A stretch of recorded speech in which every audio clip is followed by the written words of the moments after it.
អ្នកលក់មានអីលក់ខ្លះមកលក់ដល់ទីនេះទៀតតើមានអីពិសេសចង់ណែនាំដល់ខ្ញុំទាំងពីរអ្នកដែរទេមាននំបញ្ចុកនឹងបងលហុងណែចង់ហូបបីណាដែរទៅបងប្រុសនំបញ្ចុកស្លខ្ជីហើយបងលហុងក្តាប់ប្រៃ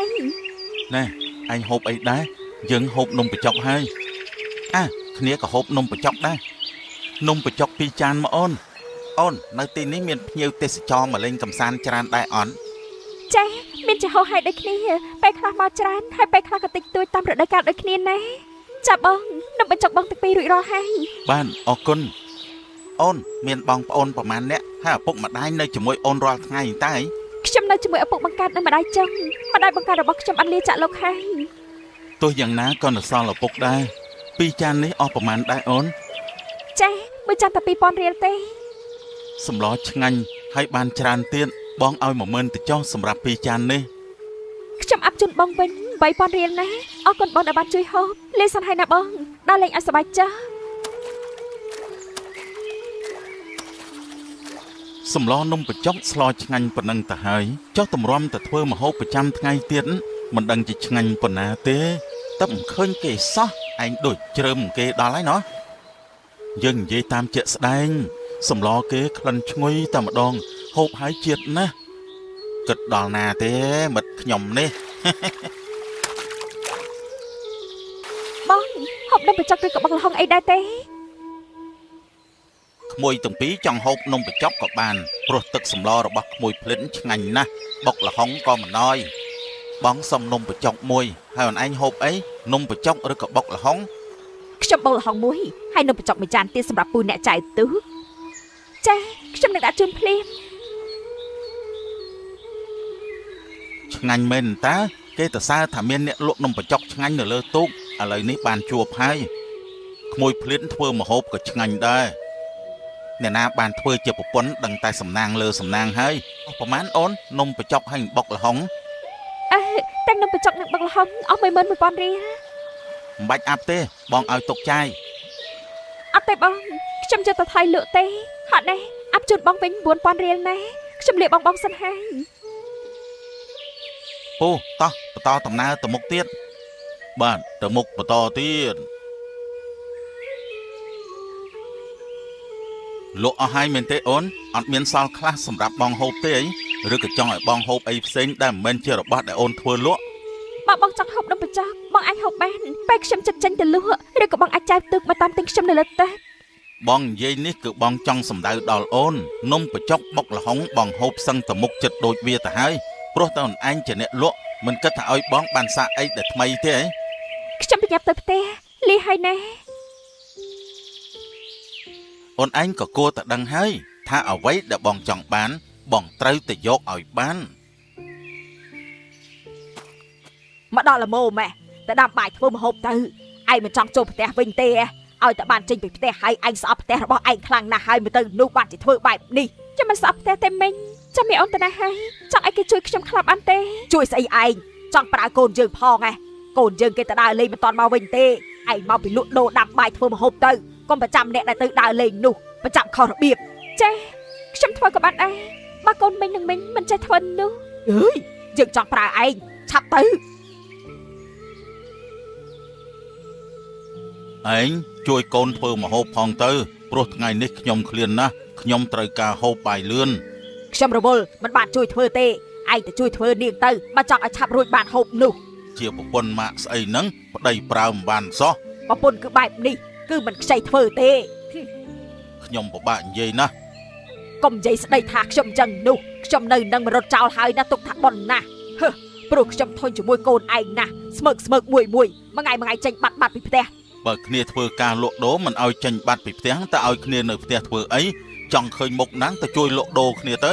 កូនរកស៊ីចិញ្ចឹមឲ្យរស់ស្រួលសោះធ្វើដូចគ្នាបាត់មួយថ្ងៃទល់ល្ងាចទៅបង្ករឿងស្អីអញ្ចឹងបានថាស្រួលពេកភ្លេចកំណើតពីប្រភពធ្វើឲ្យស្រួលហើយបើមិនបានកូនជាអ្នករកស៊ីចិញ្ចឹមទេគិតថាម៉ែវាឯងបាននៅផ្ទះដេកស្រួលអង្គុយនិយាយដើមគេអញ្ចឹងមែនកុំនិយាយទៀតឃ្លានបាយទៅជួយកូនឯងដាំបាយធ្វើម្ហូបទៅខ្ញុំគង់ទៅទេមកដល់ផ្ទះវិញរោរឿងខុសរបៀបបងមករកខ្ញុំមែនទេសំណាងហើយដែលខ្ញុំមិនតាន់បានដេក បងចូលទៅក្នុងទៅជួបពុកម៉ែជជែកជាមួយគាត់ទៅ បងមកអើតបន្តិចតាមិនបានចូលទៅក្នុងទេហើយកុំដឹងតែចូលទៅធ្វើអីដែរព្រោះវាយប់ទៅហើយ បងមិនក៏និយាយអញ្ចឹងចូលទៅជម្រាបសួរពុកម៉ែខ្ញុំទៅព្រោះយើងគឺជាដៃគូគ្នាហើយក ុំនិយាយលឺពេកអូនឯងត្រូវចេះប្រុងប្រយ័ត្នចំពោះពាក្យសម្ដីផងអ្នកដទៃគេលឺគេយល់ខុសមកលើយើងណា មិនដឹងជាយល់អីផងព្រោះពួកយើងគឺប៉ិតមែនជាមួយគ្នានោះអី ចូលទៅក្នុងវិញទៅបងទៅផ្ទះហើយដេកលក់សុបិនល្អណាអូន អូយចា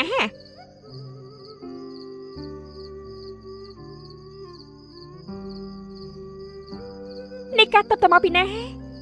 ខ្ញុំមិនបានទៅលួចប្លន់គេទេមិនបាច់សួរដេញដោលទេខ្ញុំចង់ដេកឈប់សួរនាំដេញដោលទៀតទៅបងមិនបានសួរដេញដោលទេបងឃើញថាវាចុះបានជាបងសួរ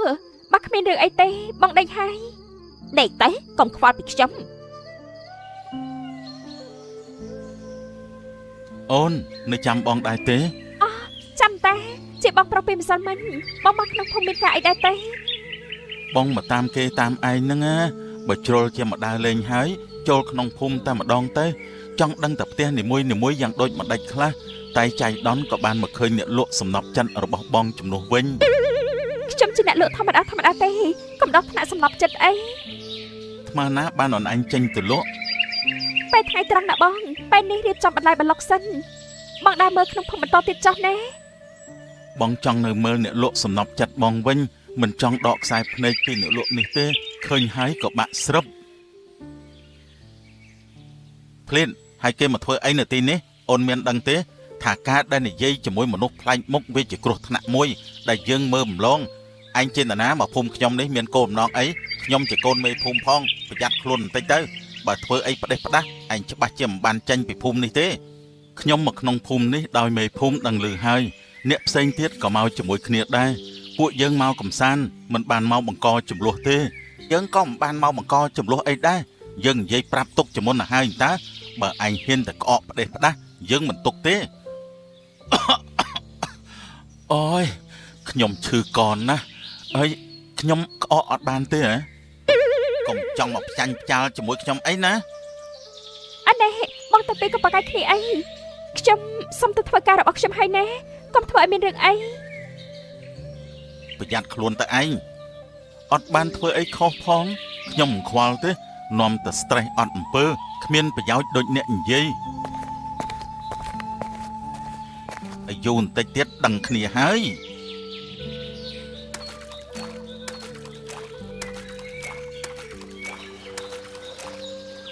នំបញ្ចុកសម្លខ្ជីបលហុងក្តាប់ប្រៃរសជាតិឆ្ងាញ់ចង់ហើយក៏បានមិនហើយក៏បានដែរបងជួយទិញផងណាអើយទូរបស់ខ្ញុំលេចហើយមិនចេញមកខ្ញុំពិនិត្យច្បាស់ណាស់ដែលមិនកាត់អ្វីផងហ្នឹងបថោអីសម្លខ្ញុំអីវ៉ាន់ដែលខ្ញុំលក់ដល់ណែជួយផង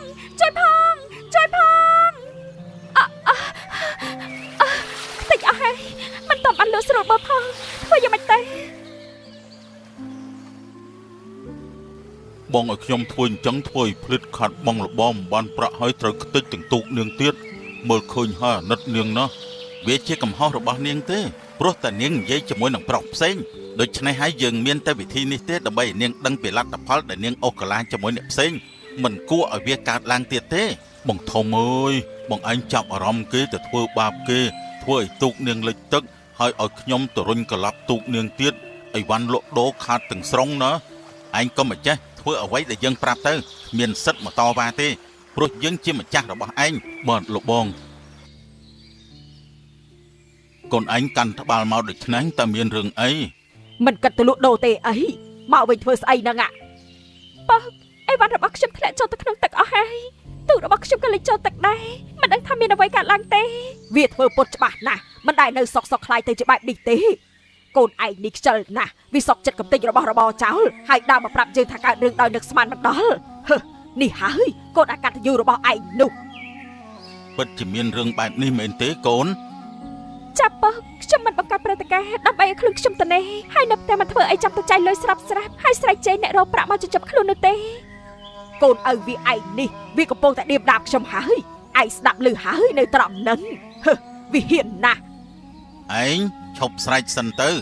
កូនស្រីខ្ញុំមិនមែនចេះតែพูดពោទេខ្ញុំដឹងចរិតកូនខ្ញុំច្បាស់ណាស់ទៅក្នុងកូនរបស់បាត់មនុស្សនៅយើងអាចរកមកវិញបានទៀតចាត់ទុកថាលៀងជំរះសួយទៅចុះ ជំរះសួយស្អីចាំបានលុយឯណាមកឲ្យខ្ញុំទិញម្ហូបនោះនិយាយអីឲ្យចេះគិតផង ម៉ែវាឯងនេះចាំតែទាលុយរាល់ថ្ងៃបើចង់បានលុយខ្លាំងណាស់ចេញទៅរកស៊ីម្ដងទៅលុយម៉ែវាឯងគ្មាននរណាគេដណ្ដើមចង់បានទេកុំស្រែកទាលុយពីកូនខ្ញុំត្រឹមជាកូនចង់ម៉ែវាឯងប្រឹងទាអីទាយ៉ាងហ្នឹងបើចង់បានទៅរកទៅកុំគិតតែពីទាអត់គិតអីសោះនោះតោះកូនស្រីចូលទៅក្នុងទៅ បើដឹងថាមានប្តីហើយមានកូនចង់បែបនេះណាខ្ញុំស៊ូយកអ្នកផ្សេងហើយចិញ្ចឹមកូនគេមកជូរក្រែដែរតែគ្មានសិទ្ធិទាមទារអីសោះអាចយុត្តិធម៌ណាស់ហើយ អរគុណក្មួយណាស់មកជួយពូធ្វើទូកថ្មីឲ្យកូនពូមិនបាច់គួរសមទេពូខ្ញុំចូលចិត្តយកអាសាគេណាពូដឹងហើយថាខ្ញុំជាកូនមេភូមិបើខ្ញុំមិនធ្វើជាគំរូល្អទេតំណែងមេភូមិច្បាស់ជាមិនបានមកលើខ្ញុំនោះទេក្មួយនិយាយត្រូវហើយពូដូចជាអស់កម្លាំងណាស់តែនៅធ្វើមិនទាន់រួចស្រួលបួលសោះពូទៅសម្រាប់ចុះខ្ញុំអាចធ្វើម្នាក់ឯងបានតាខ្ញុំមិនឲ្យពូខកចិត្តទេអញ្ចឹងពូទុកចិត្តលើក្មួយហើយណា បាទពូ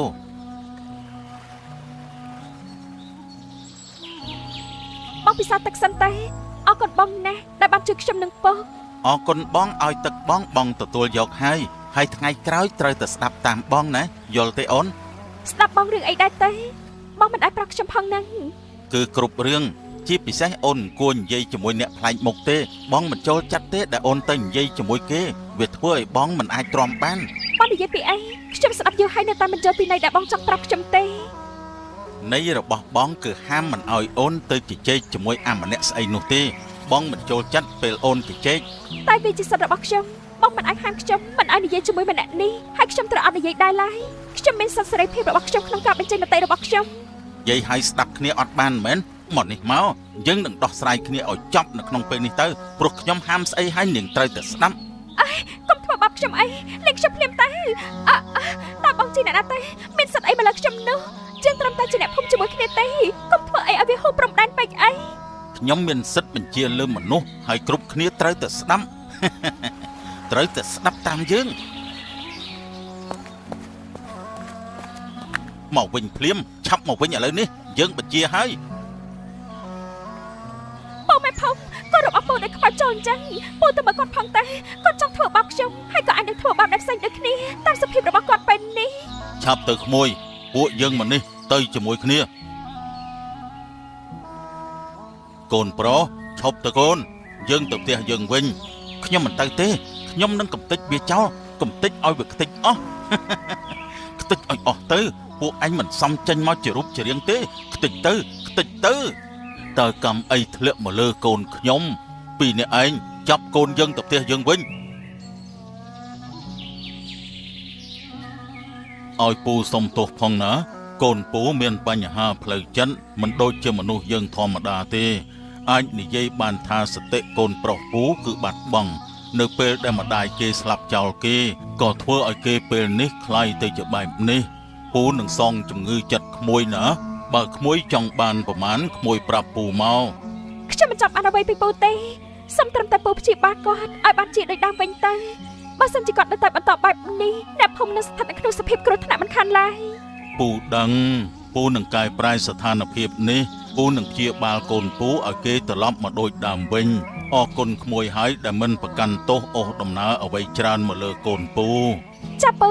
ខ្ញុំលីហើយពូមេភូមិបានឲ្យមនុស្សមកដល់ផ្ទះអ្នកជំនាញខាងផ្លូវចិត្តមកព្យាបាលកូនប្រុសគាត់ដល់ផ្ទះតែម្ដងព្រោះតែវិបត្តិផ្លូវ